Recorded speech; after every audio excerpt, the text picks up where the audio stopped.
ओम शांति। गुरु जी के व्याख्यान से इस काया रूपी धरती पर जब भक्ति के फूल खिलते हैं तो बसंत आ जाती है, बसंत ऋतु आ जाती है।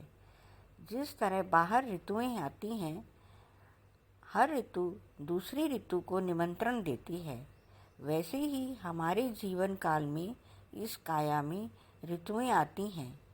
हम वियोग की अवस्था में होते हैं, परमात्मा से हमारा वियोग हुआ होता है तो हमारे आंसू वर्षा बनकर गिरते हैं।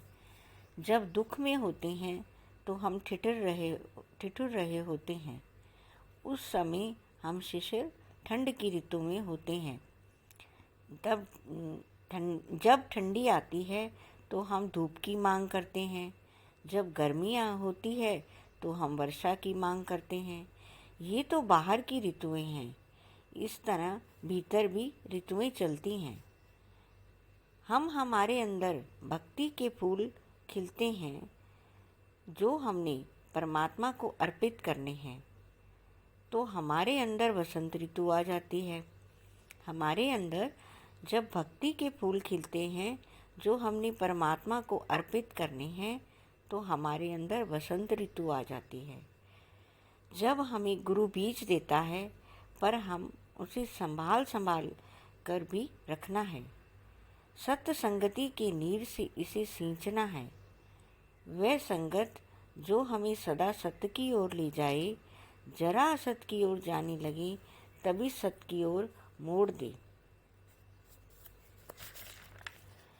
सदा उसे सत्य का भान रहना चाहिए, क्योंकि अगर गुरु द्वारा दिए हुए बीज को संभाल कर ना रखा और उसके आगे की क्रिया ना की तो धरती सूख जाएगी और पक्षी दाना लेकर उड़ जाएंगे। फिर कहेंगे गुरु ने बीज ही अच्छा नहीं दिया होगा। इसीलिए सींचना व संभालना बहुत ज़रूरी है। पहले धरती को भुरभुरा करना पड़ता है, उसी तरह हमें अपनी कठोरता को दूर करके मृदु बनना पड़ेगा, क्योंकि कठोर धरती में बीज के अंकुर नहीं फूटेंगे।